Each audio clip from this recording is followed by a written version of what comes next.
নুসাল্লি আলা রাসূলিল কারীম আম্মা বাদ। সম্মানিত বিহার সম্মানিত সাংবাদিকবৃন্দ, গণপ্রজাতন্ত্রী অর্থমন্ত্রীকারী বাংলাদেশ সরকারের সকল আইন শৃঙ্খলা বাহিনী, বাংলাদেশ সেনাবাহিনী, বাংলাদেশ বিমানের সকল আইন শৃঙ্খলা বাহিনীকে এবং সকল রাজনৈতিক সংগঠনবৃন্দকে এবং বাংলাদেশের সকল এবং গণপ্রজাতন্ত্রী অর্থমন্ত্রীকারী বাংলাদেশের সকল উপদেষ্টা মন্ত্রীবৃন্দকে আমাদের সিলেটের গোয়েন্দাগাড়ের সিটি কর্পোরেশন এবং ধর্ম মন্ত্রণালয়ের পক্ষ থেকে সকলকে আন্তরিক মুবারকবাদ ও প্রাণঢালা অভিনন্দন।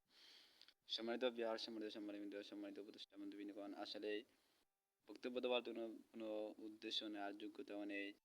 যদি মহান রব্বুল কারীম আমাকে তৌফিক দান করে তাহলে ধর্ম বিষয়ে দুই চারটি কথা আমি আমার বক্তব্য সমাপ্ত করবো ইনশাআল্লাহ। সম্মানিত মন্ত্রী উপদেষ্টা মন্ত্রীবৃন্দগণ, আসলে আমাদের সময় অল্প আর সামনে নির্বাচন। নির্বাচনের আগেই আমাদের ধর্ম উপদেষ্টা মন্ত্রী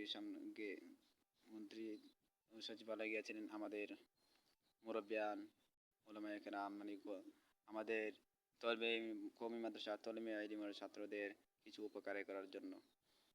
ধর্ম উপদেষ্টা মন্ত্রী জানাচ্ছেন কিছু এই বিষয়ে আমার না, এই বিষয়ে দায়িত্ব হচ্ছেন আরেক মন্ত্রী। আমি ধর্ম উপদেষ্টা মন্ত্রীকে জানাই, যদি আমার কথার মধ্যে ভুল হয় তাহলে মাফ করে দিবেন। আর কিছু তারা যেগুলো আবেদন করেছিলেন তাহলে কিছু সময় দেওয়ার জন্য, সময়ের কিছু লেট হলে আরো বিষয় পার হবে।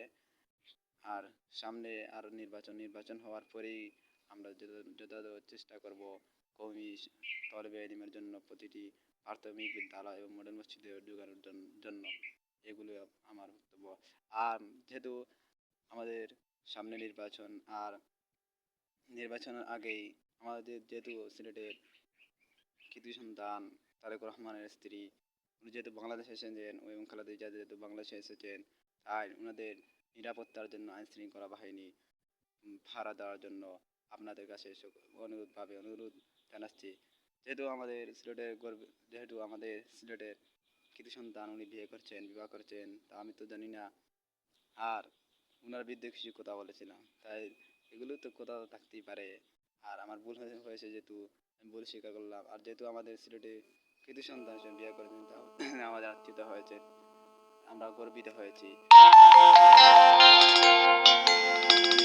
যেহেতু সামনে যেহেতু আর নির্বাচনের আগে আসবেন, নির্বাচনের আগেই আসলে আমরা কঠোর নিরাপত্তা নিব বাংলাদেশ আইন শৃঙ্খলা বাহিনী দিয়ে।